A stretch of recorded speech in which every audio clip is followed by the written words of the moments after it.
You'll never truly conquer Earth, you know. Not before you have to destroy it.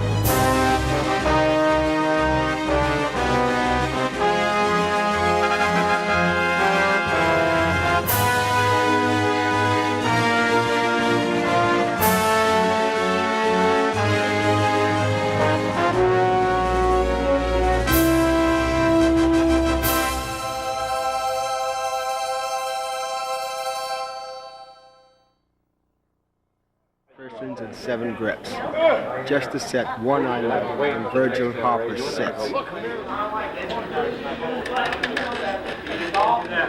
Harry's going to read. Hi, Charlie. Take one. Action. I've been with the Victory most of my career. I was communications officer on our maiden voyage. I'll admit, sir, I wasn't looking forward to the assignment, but now that I see you have a pilot as fun. Basically, where Wing Commander 1 and Wing Commander 2 had movie-like aspirations, I would say that Wing Commander 3 is a movie that you're the star in, and that you'll sit down, you'll put your CD-ROM in the computer and you'll play it, and you'll probably shake your head after the first 10 minutes and go, I'm playing a movie. Everyone talks about interactive movies and multimedia and all the rest of this stuff, and I think that no one's really sort of done anything that kind of defines it or makes a statement. And what Wing Commander 3 is really trying to be in is when someone says, what's an interactive movie? I can just hand them the CDs and say, hey, check this out, this is an interactive movie.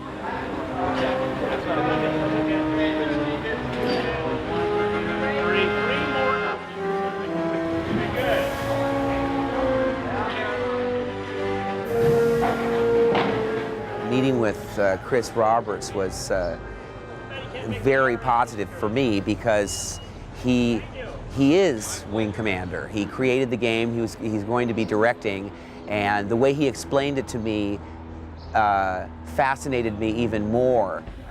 It's exciting feeling like you're on the ground level of something that is new, and to me it suggests so many different possibilities. So impressed with the people that are performing in this, from Malcolm McDowell to John Rhys Davies, and Tom Wilson, certainly one of the most instinctively funny actors I've ever worked with. I mean, nothing that comes out of his mouth is not hysterically funny. So my acting challenge there is to keep a straight face while I'm doing a scene with him. Well, one way or another, we'll find out what Flash is made of. I guarantee you that.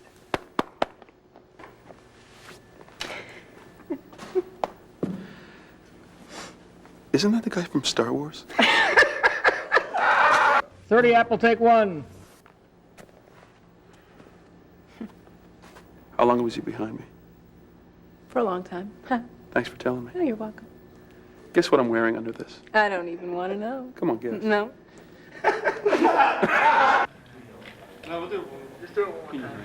You poisoned Tolwyn against me from the start, and he's had it out for me ever since. I got news for you. Tolwyn had nothing to do with your lack of promotion. Your flying style took care of that for you. Tolwyn doesn't even know you're alive. Oh, that's what you think. Everybody knows about the maniac. Everybody. How many people here know about the maniac, huh? Oh, it's a mirror. How many people here know about the maniac, huh? Anybody at all? Don't jump up all at once or anything, everybody. How many people here know about the maniac? I do. Tom, yes. You're ruining my movie, man. There I was at the counter at Schwab's drugstore in Hollywood, much like Lana Turner was years gone by.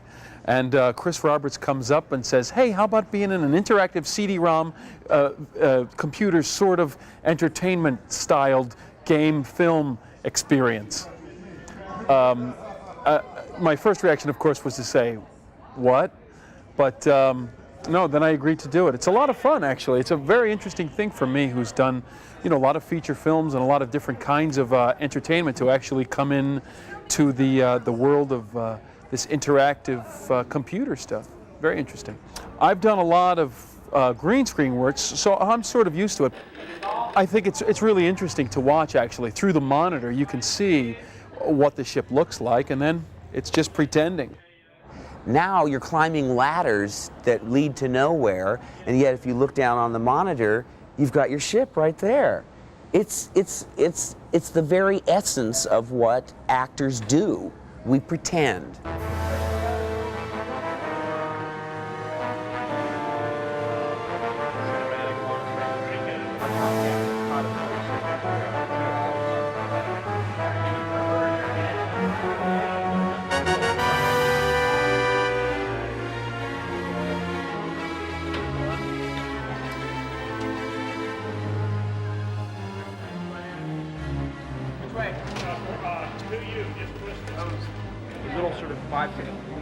It's amazing to see the final result and to be able to see it so quickly as well.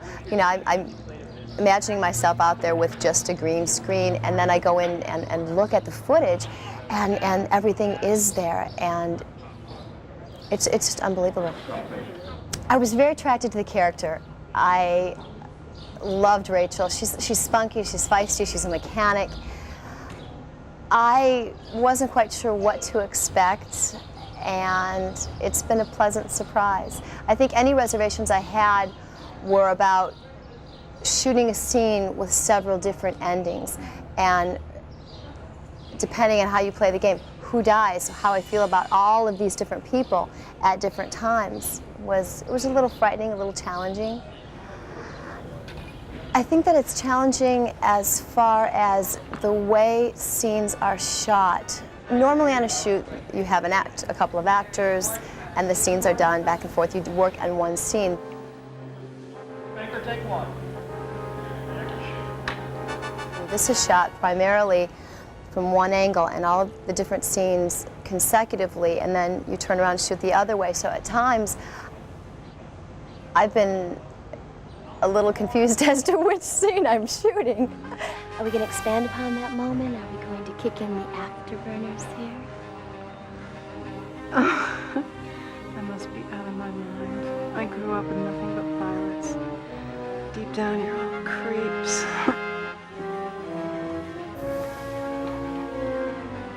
Whatever you may think, Rachel and I are not an item. So where's that leave us?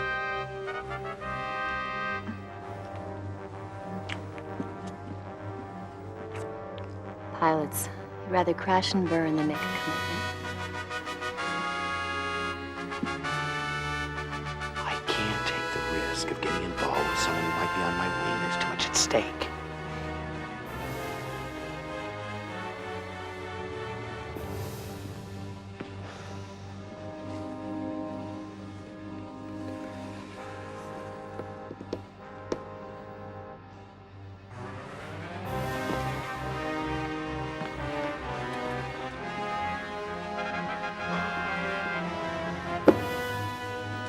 .153, Frank, take 3. Are you starting from the middle again? No, we're starting from the end. No, we're starting from the beginning, aren't we? Well, pick one. Hey, it's an interactive decision-making process. I hate when we shoot like 25 scenes on the right side, and then we go back and we shoot the same 25 scenes with my close-up or whatever. I mean, that's really difficult because generally you learn to sort of get into one idea and then you film all that and then you're done and then you go on to the next thing. But you might have a love scene, a scene where you kill someone, a scene where you're angry, a scene where you're happy, all in like very rapid succession. So that's, yeah, it's super challenging. It's like mind-boggling. All our shields are down. We can't stop them. They're not taking my ship. Sir, what are you doing? Sir, we're heading right into their fleet. What are you doing? We'll take as many of them with us as we can. Make your peace. All Mr. forms of Collins. acting are basically the same, but they all have a different approach. And the approach that you have here is that you have to be more flexible because you're going to play two different things. So you can't be as staunch one way and then not be able to recover from that and have to do the same thing on the same day. If you were doing it a different day, it's another story. But one moment when you're playing one thing this way and then you come back and you play it another way, you just have to be very flexible and you have to do your homework. So they're not all like that, but now.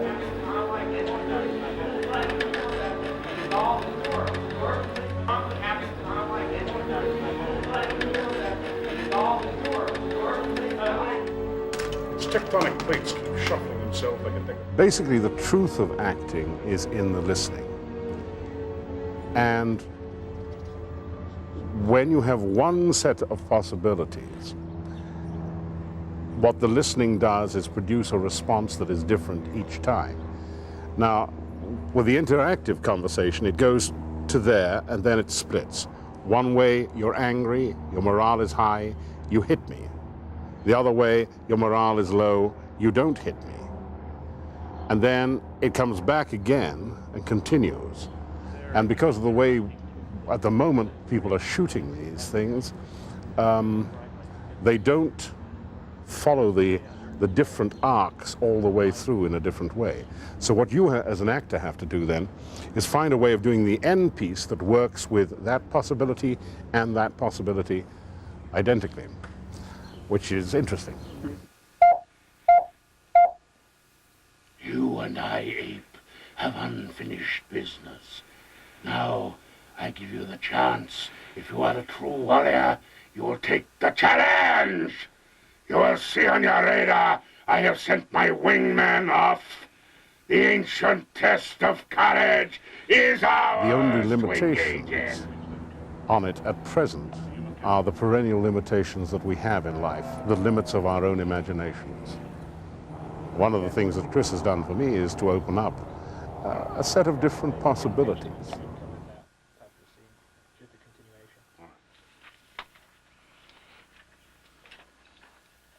A puny contingent of their soldiers has been captured here on Kilra. This incursion was an act of desperation. The hairless apes now flail about knowing that they are beaten. They have failed their race utterly. There will be no interrogation. Do what you will with them. It's basically when we were going to do the Karathi, obviously they're huge, fierce, cat-like alien creatures, and so it's not going to be very easy to portray simply. So we went out to a big Hollywood special effects house who had a lot of experience doing this, and asked them to build us the Karathi with fully animatronic heads, which they have like all these remote control servos that control the mouth and the eyes, and then we had a computer system called Show Control that remembered the puppeteer programs in all the mouth movements and fine-tunes it, and then it remembers it all, and then it can just play it back on cue every single take.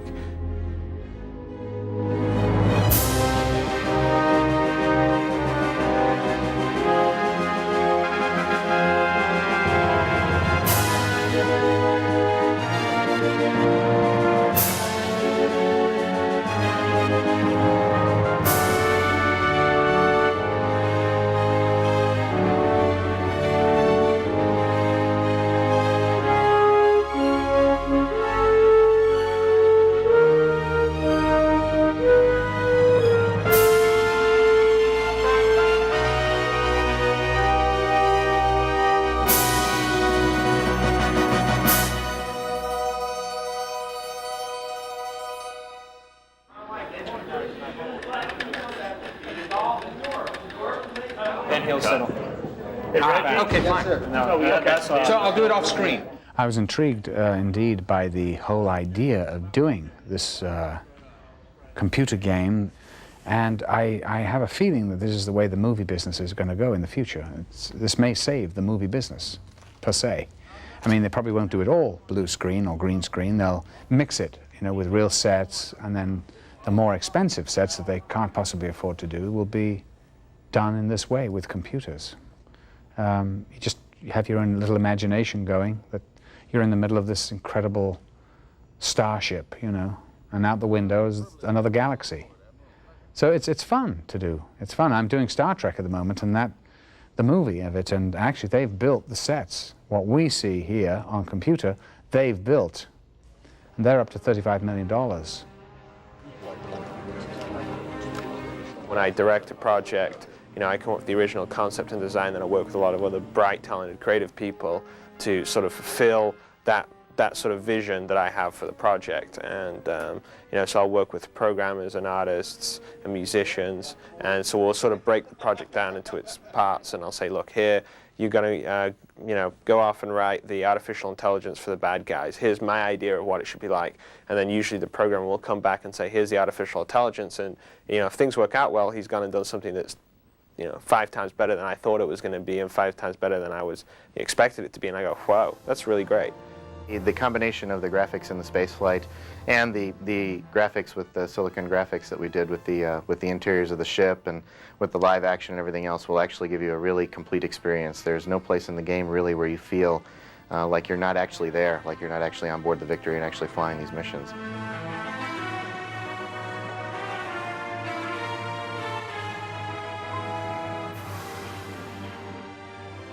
Technologically, it's definitely a groundbreaker. I mean, just you know, the step into the Super VGA graphics.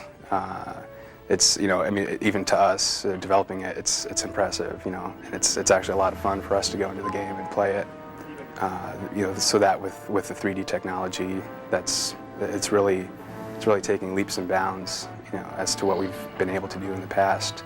I think one of the most important things is that the people developing the game are big game players themselves, and so, you know, we take that enjoyment into mind when we're developing the software, and you know, and try to think, you know, what's the user going to want, you know, what are they going to want to be able to do.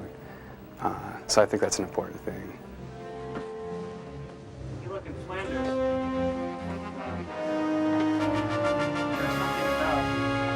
Something about when 2 drones are flying at this point. The main project we're working on is AI. I've done all the artificial intelligence for all space objects, basically. The turrets, rear turrets, all fighter ships. Just making sure we get a good balance between strong AI and playability. I mean, my initial reaction was to try and do really good AI where you just couldn't hit it, and it quickly turned out that that wasn't much fun. It was difficult to try and get accurate AI and not look like it was computer-controlled AI. We tried very much to get some sort of personality in there. Right now, there's about 8 different personalities that we based AI on. We try to make it feel like you're playing against people, and more so than actually computer-controlled AI.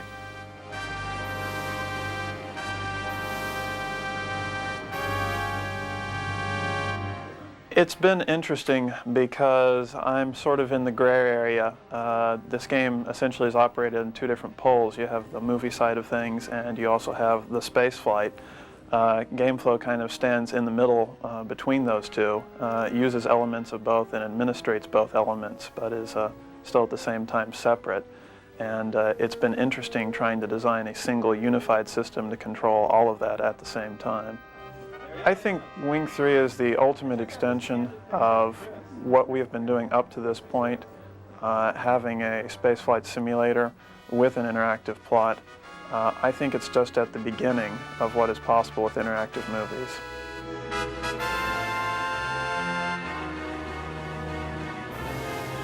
It was a lot more grueling, I guess. I guess in retrospect, you know, I feel like we've accomplished an amazing amount. I mean, this one game has more artwork in it probably than all the other Wing Commanders and Special Operations Disc and all that stuff all, you know, combined.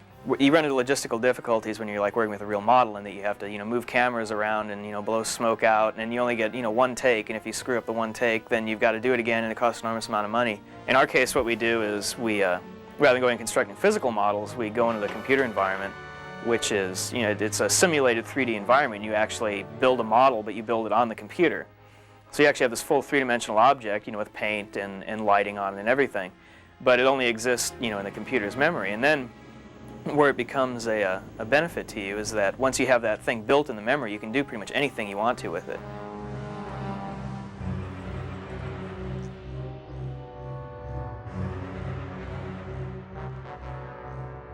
Yeah, it's the biggest game in the industry ever so far, but it's, you know, it's always great at Origin to be able to work on the biggest games, you know, and that's exactly what this is right now. It really is like you're watching a piece of video from a movie.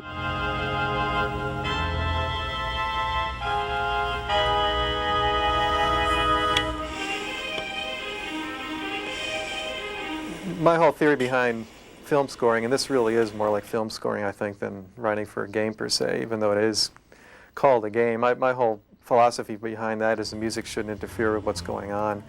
And in terms of what I want the player to feel, whatever that person is feeling, you know, at whatever point of the game is perfectly logical, and I just want the music to sort of highlight that. What the heck is this?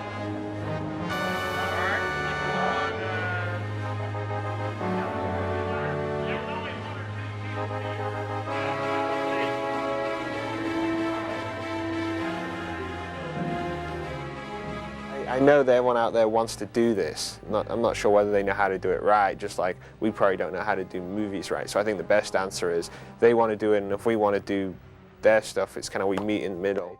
So, you know, I think it's best if both parties share each other's knowledge, and I think then you'll get some, you know, truly awesome products.